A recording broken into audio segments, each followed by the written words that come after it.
today I'm going to review Before Memory Fades by Fali S. Nariman. It is an autobiography of Mr. Fali S. Nariman. He is a senior advocate at the Supreme Court of India. And because this is an autobiography and I'll be summarizing it, I'm not going to talk more about the author.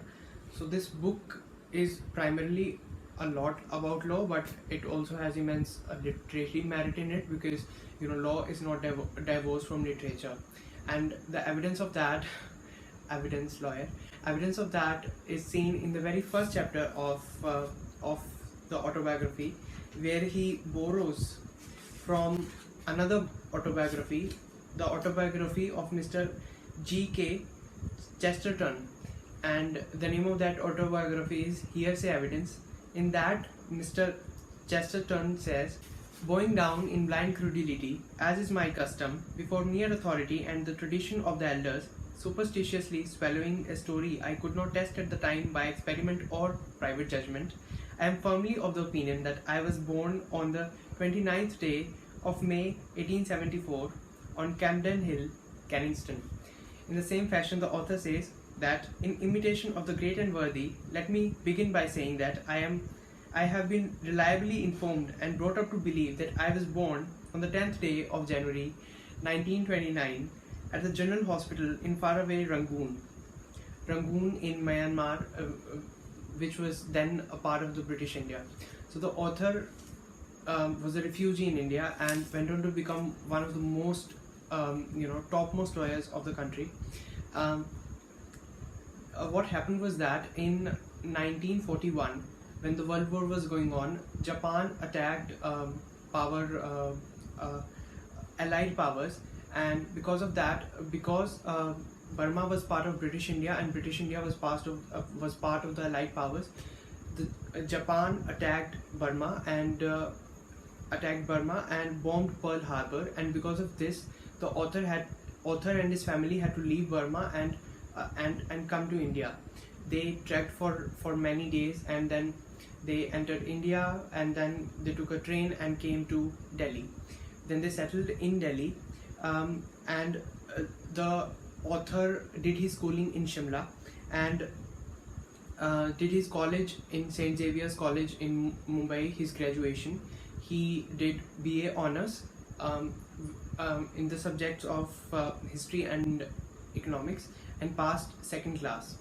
Now please see that he became such a big lawyer, but he passed second class in his graduation. Then because he did not had any very good option to look to, at that time it was believed that the last resort of anyone was law. So what he did was to choose law. So he entered in law, but before that I'll be talking about a very funny story that he talks about. He says that there is a person called Sir Dinshaw Mullah. Now those who are lawyers know that there is a book by Mullah, and he is an eminent scholar and legal luminary. And this is a true story about Mr. Mullah. Mr. Mullah, he had just graduated in BA Literature, and he wrote many poems, and he was really interested in literature. So he sent some of his very select poems to the poet laureate Lord Alfred Tennyson, and posted these to this poet, and then waited for his reply. The poet replied him, and he said, Mr. Mullah asked him, should he go for law or should he pursue his career in poetry? So the poet told him candidly that, "I think you should try the law." It was he also feels that it was the poet's candidness that gave this India's legal society, India's legal world, such a big scholar of law. Because if the poet had been the one trying to show encouragement in something that he saw no chance in, we would not have found such a great legal luminary in India. But he would be writing some poems that were maybe not that good and not worthy of appreciation, whereas his work in law is today known worldwide. And then in the same way, the author says that the last resort for him was also law. So he went to Government Law College in Bombay. There his teachers were Mr. Yashwant Chandrachud, who was the longest serving Chief Justice of India, Mr. Nani Palkhiwala, one of the greatest lawyers of India, and Mr. Jal Vimal Lal. I don't know who this person is, but of course he must also be a great teacher. And this is his journey in India about until his education. Then the second chapter talks about more watching than pleading. Now there's also one good thing about this book, that before every chapter starts, the best line from that chapter is written on the first page of that chapter, like this. So here he writes, when you mention a famous horse, they always ask you from which stable. The stable is important. It establishes the ancestry and the breed. When you name a lawyer who has done well, people ask you from which chamber. The chamber is important. It establishes the hierarchy and cultural tradition in which the lawyer has been reared. So he is talking about chambers and his seniors. Here he had no godfather in the legal world, and his father also was not at all related with the legal world, but he worked at a good place, I think at Tata's, and his boss who was Mr. A.D. Shroff of Tata's had some connections, and he ensured that he got a very good person to train under, and that person was Mr. Dinshan Daji. And then in turn, after 1 year, Mr. Dinshan Daji ensured that he was able to get into one of the most prestigious chambers of Bombay, that was of Mr. Jamshedji Kanga. Now he talks about some features of the Bombay High Court in this chapter as well. He talks about some carvings on stone depictions, and these depictions are about models of justice. But then he talks about the Indian model of justice. In this, the Lady of Justice has the scales of justice in one hand and the sword in the other hand, but it is touching the ground, so that the weight of the sword is not on her shoulders and arms. So in this way, it is ensured that the arms and the shoulders are not frozen, and also she is not blindfolded. So when she strikes at one party which is guilty, she knows that she is striking at the right party. Now he talks about his senior, Mr. Jamshedji Kanga, Sir Jamshedji Kanga, and he talks about how after the courts were over, in the evening, Mr. Kanga would tell them lots of stories. So this book is filled with sarcastic stories, which I'll be talking about now. He says that he was asked by his senior to go and check at the board that matter was listed or not. In the evening, there was a kacha board, means it is not permanent. The permanent board, the fixed one, the one that is like final, is published in the morning. So his senior asked him to go and check if matter is listed for tomorrow or not. He was new at the bar and he was not able to find the board. So he came back and told his senior that the matter is not listed for tomorrow, I can find it. The senior says to him, quoting from Sherlock Holmes, "You see, my dear Watson, but you do not observe." And when he went back, he found that the matter was there, the case number was there on the board, and he talks about this whole thing in the book, that when you enter the legal profession, you might feel that you know a lot, but in reality you know just nothing. You need to learn a lot, and that is one of the reasons he says that he will be saying in when he gives tips to new lawyers, that we'll talk about later because I don't want to diverge. And then he says that when he was new at the bar, it was very difficult for him to follow the cases, because there are a lot of legal jargons that are used, and maxims also sometimes are used. So he was not able to follow lots of proceedings, but he used to go to the matrimonial courts to hear the cases, because it's very easy to follow. Even I have gone in one court and I've felt that matrimonial cases are quite easy to understand. And he says that these matrimonial matters are spicy and interesting. And I also, once when I went, I found them to be very spicy and interesting, because okay, let me tell you the thing what was going on. So there was this husband and a wife, and they had a child. They were separated or divorced, that we don't know, but the wife but one thing is confirmed, that the child was sick and he needed a surgery.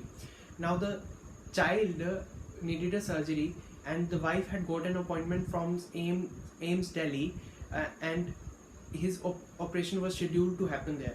But the father wanted the operation to be held in a private hospital, and obviously the father had to pay for the operation. So this had to be told to the father that that this operation is going to happen. Now the thing was that the husband was also saying that she is not replying to my texts, and I can and she does not talk to me. There's zero communication. And then the judge was also very perturbed that for how long this case is going on. So the wife is also alleging that the husband wants to take the son to the private hospital, because her father-in-law has been a doctor in that hospital, and he will use his influence and make the doctors in the private hospital say that the son does not need the surgery at all. So in this way the father will be able to save some money. The judge was very now what to do. Then she called them in her chambers later. After that, what happened in the chamber we don't know, but in this way the things are quite interesting and spicy. That is the conclusion. Now he tells a story, just like I told you a story about these matrimonial matters. He talks of a story of a Parsi woman and a man, husband and wife, and the wife had left the man, saying that he is a pure beast, he beats me, and all of that violence goes on. So at that time, what was the law was that these matrimonial matters were adjudicated by the judge, but there were some delegates from the Parsi community who had their final say on the matters of fact, but the matters of law were finally adjudicated by the judge. So these delegates ruled that this wife had to go back to the husband, but the judge was not satisfied with it. But because their decision was final, he had to rule in that way. Now after some months, the same wife returned to the court, and there was a bandage on her nose, and she was like violently violated by the husband. And now the judge was looking perturbed, and he was looking at the delegates like, told you so, that and this time he granted the divorce. And then he says that this was the thing that he witnessed in the court, and after this he said that he never felt very uneasy when he saw injustice happen in the courts or anywhere else. He says that injustice is relatively easy to bear. What stings is justice. He quotes from somewhere. It was said by Henry Louis Mencken. He was an American author and critic. Then he talks about how young lawyers learn so much by osmosis. Now, osmosis is what is in the air. He says that for young lawyers to learn law more and more, they should just be in the company of good lawyers, because the lawyers learn by osmosis. Then he talks about Mr. Chandubhai and how he was mischievous in the court and outside the court as well. He narrates a story, and it is a true story. There was a case going on in the Chief Justice's court at the Supreme Court of India, and a disgruntled criminal, or say accused, he attacked the Chief Justice, Mr. Justice Hidayatullah, and he was overpowered by the court staff and the Chief Justice. But before that could happen, he had injured one of the other judges on the bench. He went to see that judge. The name of that judge is not mentioned. He went to see that judge in the hospital, and the judge was injured in the head, and went there and said to the judge, "They are most dastardly, these assassins. They always attack you in your weakest spot." The judge was taken aback, but then, seeing the mischievous twinkle in CK's eye, laughed heartily. And then there's another, this was outside of the court. There is one story of inside the court. He was appearing before Justice D.B. Madan, and it was in the Bombay High Court, and there was some argument going on, and after the opposite side had completed their arguments, Mr. Daftari stood up and he spluttered, "My dear friend," and then cleared his throat and said, "My learned friend." He coughed a little again and cleared his throat. The judge very kindly said, "Mr. Daftari, maybe you should have a glass of water." And Mr. Daftari said, that, no, my lord, it has nothing to do with my throat. It is the arguments of my learned friend. I just cannot swallow them." I laughed very hard on this one.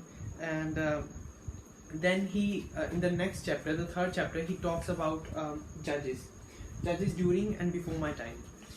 He talks about Justice Koyaji. He says that he was very considerate of the juniors. He says that whenever some senior advocate was appearing alone in some bulky matter, this particular judge would tell him, "You are appearing alone. Maybe you would do well to take help from some junior." And there were so many juniors in the court, they all, because juniors learn from their seniors while they are arguing. So it is something that they stand in the court and learn how to argue. There were so many juniors who would stand in the court, and they would be very quick to jump at the opportunity of helping some senior, and that would also help them in earning some extra fees and small fees. Then there was Justice Sundarlal Desai. He would slip into his judgments some words of praise for the juniors, and having words of praise in the judgments which are saved for posterity is a big thing, and it is something very motivational for, especially for juniors. And then he talks about Justice Kantilal Desai. Whenever some junior would argue, and if any senior would say that that this matter of law, this question of law, is not as simple as my learned friend is making it to be, then Justice Desai would say, "But that is the art of advocacy, to make simple things that are complicated, and not vice versa." And then he also talks about some rude and cruel judges. Justice Tayabji, for example, he talks about. Some lawyer was arguing before Justice Tayabji, and he was trying to convince him that this case is not made out and thus he should dismiss it. So he just it is the job of the lawyers to tell the judges that, "My lord, I'm asking for the dismissal of this petition under this section, this law." And he's told to Justice Tayabji that, "My lord, please dismiss this case under Rule 202.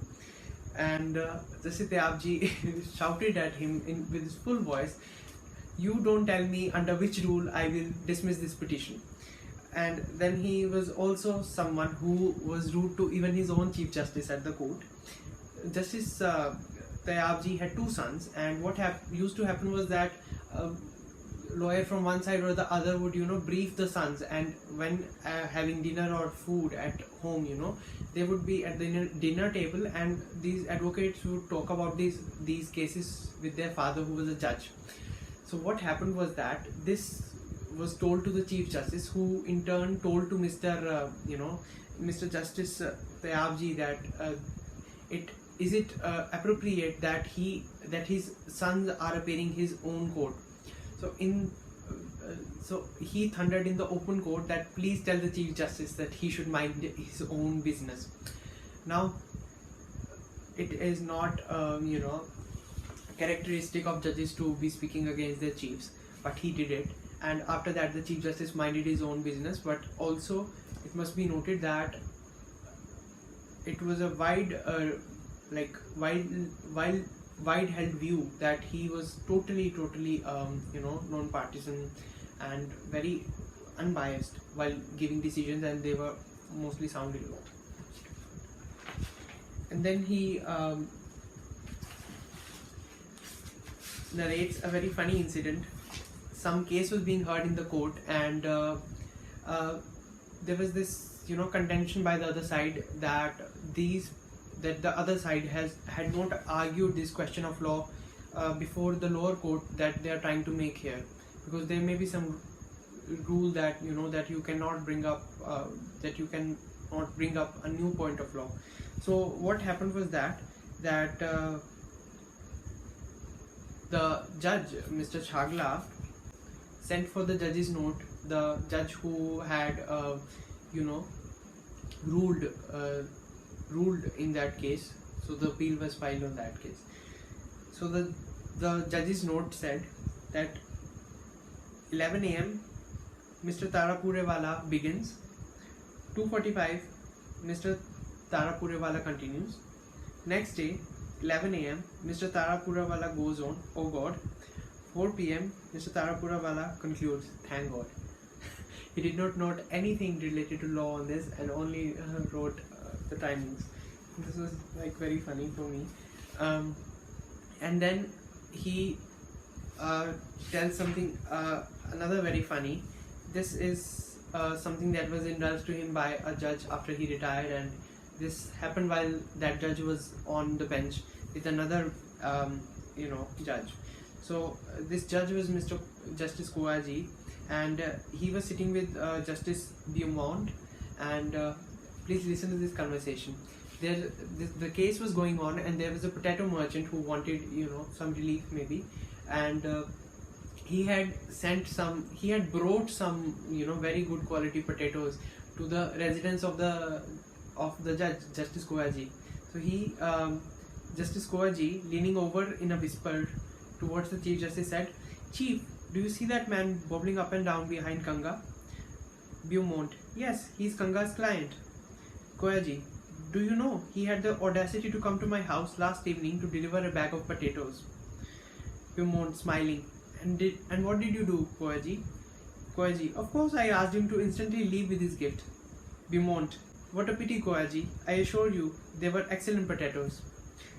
Seeing the look of horror on Koaji's face, Beaumont then added, "Do you really think, Koaji, that a bag of potatoes is going to make any difference as to how we decide this case?" Of course, the potatoes merchant appeal was dismissed. And then, in the chapter 4, he talks about lawyers and the legal profession.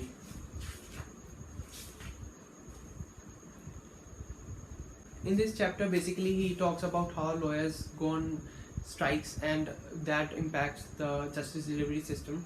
And in the 5th chapter, he talks about lessons in the school of hard knocks. The quote before this chapter starts is amazing, so I'm going to read that out first.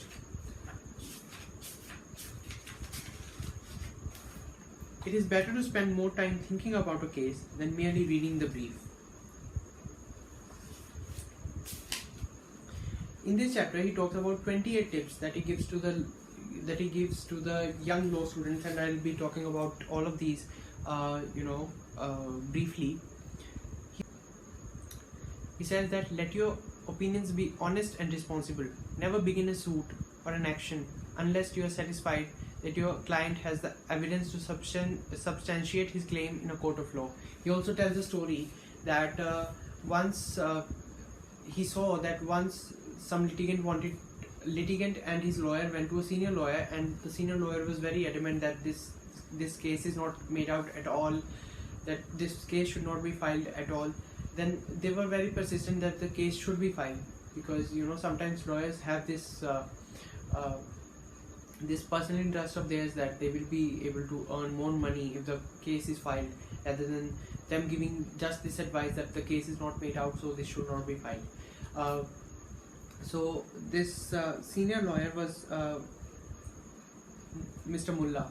Mr. Mullah, in the end, he when he got fed up with all of this, persistence that we should file the case, he told to the junior lawyer, "Tell me, Mr. Pochkhanwala, is your client a sporting chap? Means, does he like to take risks?" The client, he jumped up. Yes, I'm a sporting chap. So the client, then the senior advocate said, "Okay, then file for the case." And the client, filed the case, and it was ultimately dismissed with costs. The client was poorer by 30,000 rupees, a large sum of money in those days. The moral of the story is, don't let your client lapse into the sporting chap syndrome. The second is that the essence of good lawyering is acquainting oneself with relevant law, including case law, on the subject at hand. The essence of good advocacy is to know the facts of your case and then apply the law to these facts. Over the years, it has been my experience that some budding young practitioners are too case law oriented. They attempt to accommodate the facts of the case in hands with decision of the courts given in other cases. Wrong. Be abreast of the case law, but never be accused of that legal malady called case law diarrhea. Another instance of bad advocacy is repartee responding in court to wisecracks or insults that may be hurled at you by the opposing counsel. He says that never do it. Do not retaliate, because it will never help you win a case. Because if you are taking personal jibes at the opposing counsel, how is that going to help you, win the case? And he says that it might help you in losing the case instead. Then the third advice he gives is that when you argue in a court of law, be clear and precise. Do not become a philosopher in the court of law. You are a lawyer, and be precise and be on that point. Think like a lawyer and not like a philosopher. The fourth advice he gives is keep yourself informed and be up to date with all the reported judgments of the Supreme Court and of the High Courts. That Sir Jamshedji Kanga had little work in his few years of practice. In those days, there was very much less work for juniors than there was even in my time. Kanga told us that he spent his time reading all the opinions of the Privy Council from the first volume of Indian Appeals and the judgments of the High Courts from the first volume of the Indian Law Report series. This he would do in the evenings. During the day, he would sit in various courts imbibing the difficult art of how to argue, and more importantly, how not to argue a case, merely by intelligently watching others perform. The fifth is about lessons on advocacy are often imbibed from the great and successful. That is, you need to learn from the ones that have made it in the legal profession. He talks about Mr. Wilfred Green and Lord Hailsham, and Green asks Mr. Hailsham, supposing you were instructed in a case where you had 2 points to argue, both of them bad, but one worse than the other, which one would you argue first? Hailsham, I suppose I would argue the less bad of the two. Green, quite wrong. You must argue the worst and put your very best work into it. Eventually they will drive you into a corner. They means the court, and you will have to admit defeat. You will then say, my lords, there is another point I am instructed to argue, but I am not quite sure how to put it. And you will then put the better of the two arguments, but not quite as well as it could or should be put. After a little while, one of the old gentlemen on the bench will interrupt you. He will say, but surely, Mr. Green, you might put it in this way.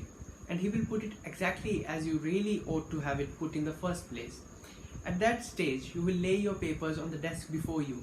You will raise your eyes to the ceiling, and in an awe-struck voice, you will say, oh my lord, I do believe. And then you will be at least halfway to winning your case. Quite a tactic. The sixth tip he gives to the young lawyers is one of the best instances that I've heard of as to how to well prepared a lawyer should be. He talks about legendary Vishwanath Shastri, who was practicing in the Supreme Court of India from year 1956 to 1963. He was arguing a case, and then Justice Bachawat reminded Shastri that the proposition that he was making then was directly contrary to one of the decisions of the Primary Council that had said in a case when Justice Bachawat recollected and mentioned silence for just an instant, and then Vishwanath Shastri replied that yes, my lord, and that is the only decision of the Privy Council that has been adversely commented on Halsbury's Laws of England in volume. And the judge stopped the hearing for that case then and there and called for the volume that he was talking about and called for the judgment. And after examining that, the judge knew that, got to know that yes, it has been adversely commented in this particular book. He tells that this is how well the lawyers and the judges ought to be prepared. The lawyer ought to know that that this case has been commented upon, how and is it overruled or is it a minority opinion that you are citing. And this book also has many pictures, many pictures of the author and his wife, family, with the president, with the, heads of states, with many reputed people. And then the seventh advice he gives is that the less work there is, the less inclination there is to put your mind to. He specifically advised the young lawyers that if you do not get work in the beginning, do not get much work in the beginning, do something. Just like that senior lawyer in his beginning days, read all the reported judgments, and he acquainted himself with all these judgments that helped him later. He says that do something, because if you are not getting work and you are not doing anything, it is only going to lead to your downfall. But if you are not getting enough work, but you are still enhancing your quality, enhancing your legal skills, then you are certainly going to make it in the future. Because every junior in the beginning do not get much work. In the 8th tip, he says that as a lawyer, it is your duty to bring to the attention of the court a case already decided on the point being argued. You may distinguish your case from the decided case, but you must cite it. Never cite an overruled case. He also gives a funny story of how a lawyer who was, he used to have a diary, and in that he used to keep a note of all the overruled cases that were bad in law but were supporting his proposition. So what he would do, that he would cite that case, and then later on the court would come to know that this case has been overruled. So that severely affected the credibility of that lawyer, and then courts become skeptical of you, and that kind of reputation should never be there of a lawyer, because then you can't advance. Even if you are saying the right thing, the judge is always skeptical that you are, it may be wrong, you are maybe trying to, mislead the court. And the 9th tip he gives is that in court, it is always better to understate a case than to overstate it. Never tell the judge that you have a cast iron case. He says that Justice Krishna Iyer of the Supreme Court used to quote quite frequently in his judgments Oliver Cromwell's exhortation to the General Assembly of the Church of Scotland: "I beseech you, in the bowels of Christ, think it possible you may be mistaken." The 10th advice he gives is that don't count your chickens before they are hatched. He tells a story about how once he argued a case before a 2-judge bench in the Bombay High Court, and everybody felt that the case is going to go in his favor. And what happened was that, very unfortunately, one judge on that bench was hit by a vehicle while he was on his evening walks, and he got very injured and succumbed to his injuries after a month. And then the bench was reconstituted, and the matter was heard again, and this time the judges did not side with him, and he lost the case.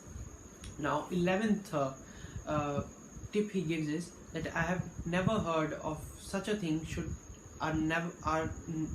never be the words that a lawyer should say to a judge or a senior while they are very young in the profession, because he tells about one of the retorts that a judge had said to him when he said the exact same thing to that judge. The judge had said that, Mr. Nariman, you are still at the beginning of your career. In course of time, you will hear and learn a lot of things that you have not heard of before. The 12th tip that he gives is that never say to a judge that your lordship bear with me. He says that the judges are always bearing with you. One of the judges of the Supreme Court, Mr. A. N. Ray, did not like this at all, and he would retort, then what do you think we are doing up till now? And then it is quite a moment of entertainment for others in the court and shame for you. And the 13th tip he gives is never exaggerate in court about the facts of your case or the applicable law. Avoid rhetoric and don't be too smart. And for heaven's sake, avoid being funny. You will be stigmatized either as impertinent or flippant. In fact, till you have established your reputation as a sound lawyer, never indulge in pleasantries in court. And please, never trump the judge's joke or make it appear you are more humorous than he is. If you must tell a story, tell one against yourself, not one in your favor. That is that don't try to make yourself, a great person in front of the judge, at least until you are established as a sound lawyer. The 14th tip he gives is, it will do you no credit to put forward an absurd argument that you should not be clever by half. He also cites a case where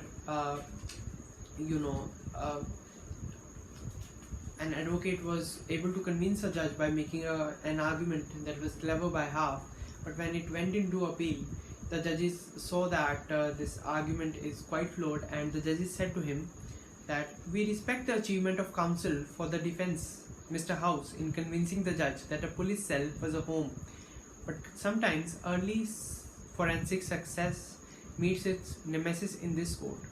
When a bright idea strikes counsel, it is useful for the advocate to remember the advice of the illustrious member of the modern jazz quartet. Miles Davis advised, think of a note, don't play it. The appeal is allowed. Means the decision of the lower court was overturned. The 15th advice that he gives is very important. He says, leave your anger and all the vitriol that goes with it outside the courtroom. Never take it into the courtroom with you. If you are tempted to be angry, remember Lord Eldon. In 1987, the future Lord Eldon had argued a case in the Equity Court and lost. 33 years later, the same case was cited to him as Lord Eldon when he presided in the Court of Chancery. Lord Eldon said that he remembered the case, and he said, and very angry I was with the decision, but I have lived long enough to find out that one may be very angry and very wrong. And he narrates his personal anecdote also. You might read it in the book. And then the 16th advice that he gives is that don't quarrel with your opponent or be nasty to them, because if you have chosen the law as your profession, the major part of your life will be spent with the colleagues at the bar. So maintain that camaraderie. Don't indulge in useless banter, useless nastiness in the court. He also talks about a personal instance of his that he is not very proud of. He was sitting in a courtroom, and he once interrupted an additional Solicitor General of India, Mr. Kirit Rawal, and he was definitely nasty to him. He says he did not say a word, but the judge, Justice R.C. Lahoti, not yet Chief Justice of India, came to his rescue. He said, I think, Mr. Nariman, it is time that you retire. He was stung to the quick. But the judge was absolutely right. No matter what your age and standing at the bar, it will never be just to be rude to your opponent. I owe Justice Lahoti my thanks, he says. The 17th tip he gives is that always address a court correctly. You should know whom to address as your worship, whom to address as your honor, your lordship, because he says that all of this matters to the judges.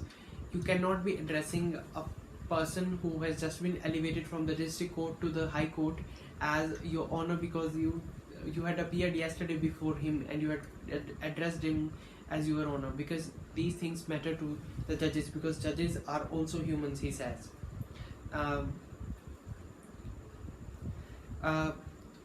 And the 18th advice that he gives is never disrespect the judge. He talks about the Jinder Singh case where he had refused to stand up for arguing his case. He said that I will not be respecting this court because it is a court that is run by a foreign entity, foreign country people, and I'm not going to respect this court. But he says that always respect the court, because all of this also impacts the kind of decision that the judge will give. The 19th tip that he gives is that never consciously make an incorrect statement in court, or you will risk being labeled as mentally blackballed by the judge. And once that happens, then judges always, that particular judge will always see you as that, and always be suspicious of your intentions, even if you start to be truthful after that. 20th is very important. Don't criticize the judge before whom you have appeared, either in the corridors of the court or in the law library or before clients. When you are in a calm or collected mood, reflect on what transpired in court and ask yourself whether the judge may not have been right. Otherwise, consult a senior lawyer who is not very opinionated and follow his advice. If you must say something about the conduct of a judge, do so in the court of appeal. If not, remain silent if you want to get on in this profession. 21st tip that he gives is the renowned philosopher and judge Francis Bacon had said in the 17th century, patience and gravity of hearing is an essential part of justice, and an over-speaking judge is no well-tuned Kimball. A much-speaking lawyer is also worse, he says. He is like a cracked drum, unpleasant to listen to by the judge, whose painful duty is to hear him. So just don't speak too much before the judge. Just come to the point. Overlapping points. Don't be a philosopher in the court. 22nd tip he gives is learn to lose with dignity. Please remember that there are two sides, and one side has to win and the other has to lose, and then you always have a court of appeal. The 23rd tip that he gives is that never give interviews or talk to the media in cases that you have appeared, because then that causes prejudice to the other parties who may not be as famous as you, but you are getting the interviews, or it also causes prejudice to the judge who is not.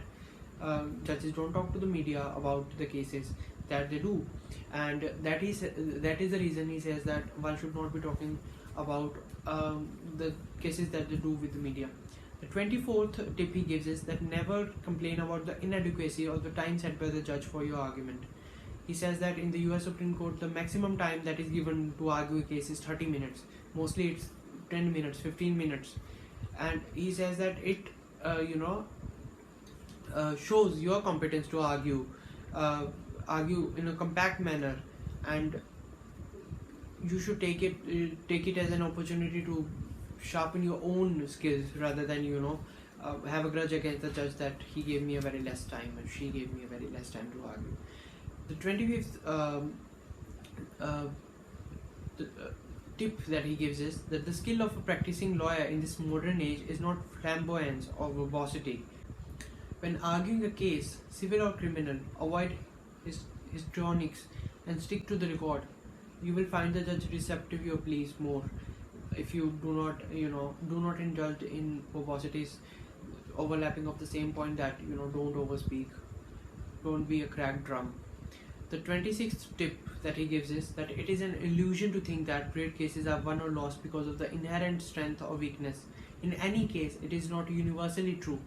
Advocacy plays a vital role simply because the judge is also human like the advocate. The only difference is that he or she is trained to control emotions better. He then talks about one of the associate justices of the Supreme Court of US was deeply influenced by a speech that was delivered by the Advocate General of Uttar Pradesh. So always try to enhance your speaking skills. The 27th tip that he gives is that a lawyer has to have a razor sharp memory. That is, that you should develop a kind of a mind that has a razor sharp memory, and the facts of the cases that you appear in should be on your tips. There is no substitute to that. He also narrates a story of a lawyer called Khaitan, who gave an excellent performance while he was engaged in so many matters. The 28th tip he gives is that good sight and good hearing are essential features for a lawyer in active practice. He says that once a person's hearing abilities and good sight start to wane, it is a sign for them to retire from the court. Maybe they can go to the chambers and rear new lawyers, and because they have lots of experience, but then it is time for the lawyer to retire. And now let's move on to the next chapter. The next chapter is called Turning Points in My Life and in the life of the nation. He discusses these constitutional cases. Firstly, he discusses about Shankari Prasad, Sachin Singh, and then Golaknath, and finally Keshwanand Bharati. These cases are discussed in this chapter, and I will not be elaborating on these cases because it will get very, very technical and we don't have that time. The 7th chapter is about move to Delhi. He moved to Delhi in 1972, and the quote before this chapter is nice, so I'll be reading that for you. I enjoyed my work as Additional Solicitor General and appeared in a large number of cases for the Union of India in the Supreme Court and in some of the more important cases in the High Courts. I won some, lost some, invariably comforting myself with the motto of the Olympic Games. Olympic Games are going on right now. The most important thing in the Olympics game is not winning but taking part. The essential thing in life is not conquering but fighting well. Then he also reveals that he was offered judgeship of the Supreme Court at the age of 38 years, and if he had accepted that judgeship, he would have been the Chief Justice of India for many years. Justice Chandrachud was the Chief Justice of India. He is the longest serving till now. He was the Chief Justice for 7 years, but if he had accepted the judgeship, he would be Chief Justice for a lot more years. He narrates a very funny story about when he accepted this offer. Two people were not happy when he accepted this offer. One was Mr. Daftari. Mr. Daftari told him that, Fali, you have made a grave mistake. With this government, you will find it a thankless job. And the other one person is one of his house help. When he told him that he has been appointed as Additional Solicitor General of India, the servant said, well, it will be good if he soon becomes a magistrate. He didn't know that, what it is. And then his daughter once shared with him, when he was offered the judgeship, she was very excited about it. She said that she will be not eating chocolates and will cut down her expenses, but she wants him to become the judge. And but he had his own financial constraints, and that's why he chose not to accept it. But the daughter, after many years, shared this picture with him, and it is titled "The Judge That You Might Have Been." Under this, it is written, I'd like to remind you that I can sentence you for life. Now, what it is that you said about the size of my ears? Now, it is about the drunkenness of power in the judges that it talks about. And then he quit when the emergency was proclaimed, and he says that it did not create a lot of ripples because there was no free media, but it was reported in international circles that he had quit his job. because he was against the imposition of emergency. And then he talks about Justice A.N. Ray. He criticizes him. He says that a lot of judges write fancy verbose in their judgments and exaggerate a lot of things. And he talks about Justice A.N. Ray, who had not yet been appointed as Chief Justice, wrote a majority judgment in Bennett Coleman case for the Union of India extremely well, but he had lost that case. But the majority judgment in that was written by Justice A.N. Ray. In that, he had written glowingly about the freedom of the press and likened it to the Ark of the Covenant in every democracy, which in retrospect was just pretentious posturing, he says. Do not believe too much of what judges exuberantly say in their judgments. Often they say it for effect. They don't mean it. This very judge who spoke about the freedom of press as the Ark of the Covenant was the first to uphold the suppression of the press during the internal emergency imposed in June 1975. The Bible says, "O put not your trust in princes, nor in any child of man, for there is no help in them." Then he talks about another case about Mr. Justice A.N. Ray and how he had changed his stance after emergency was imposed.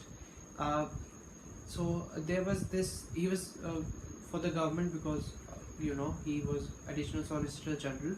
So some people had been granted bail and he believed that they should not have been granted bail, and that bail order was passed by the High Court on a Friday. So a constitutional case hearing was going on in the Supreme Court, and he disturbed that hearing to mention this case, and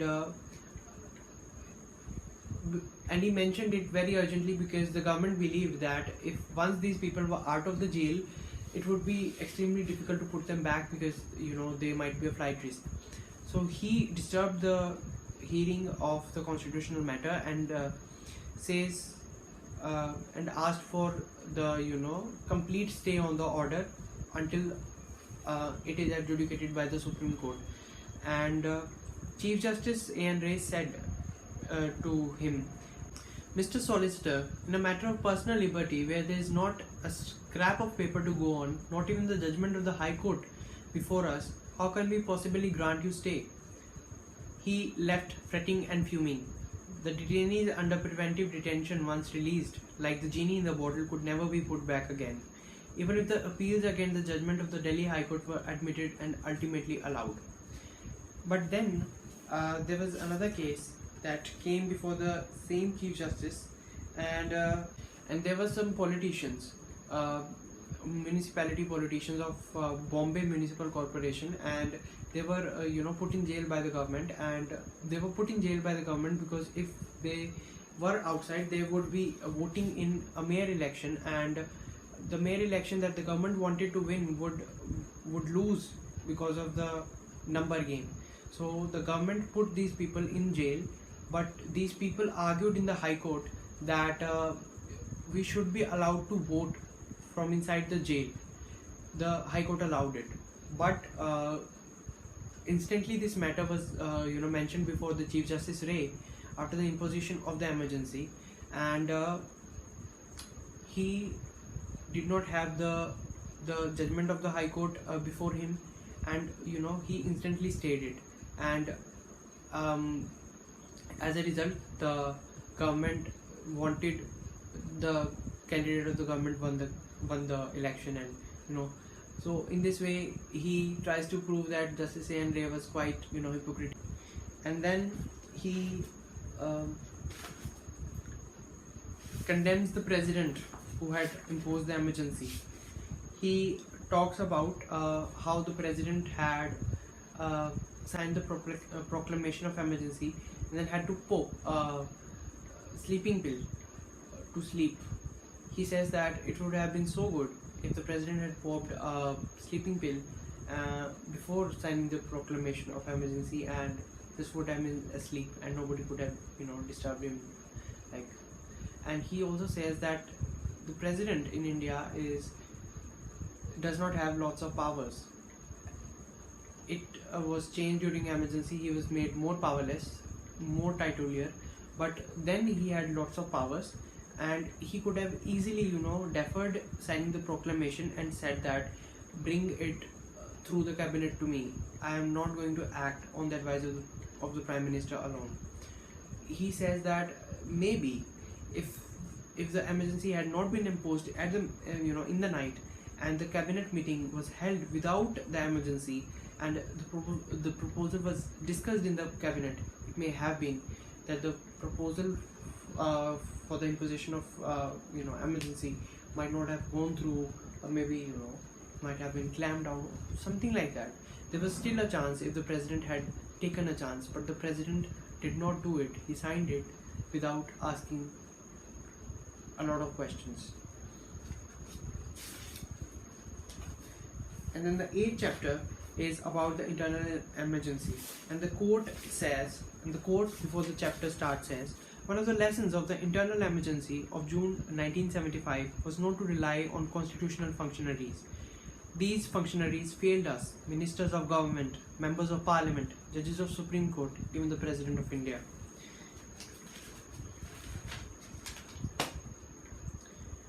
He, as I said, quit the government after the imposition of the emergency, but there were rumors going around that he was going to appear for Mrs. Gandhi in the election petitions case, because Mr. Palkhiwala had returned the brief of the case after the imposition of emergency in protest.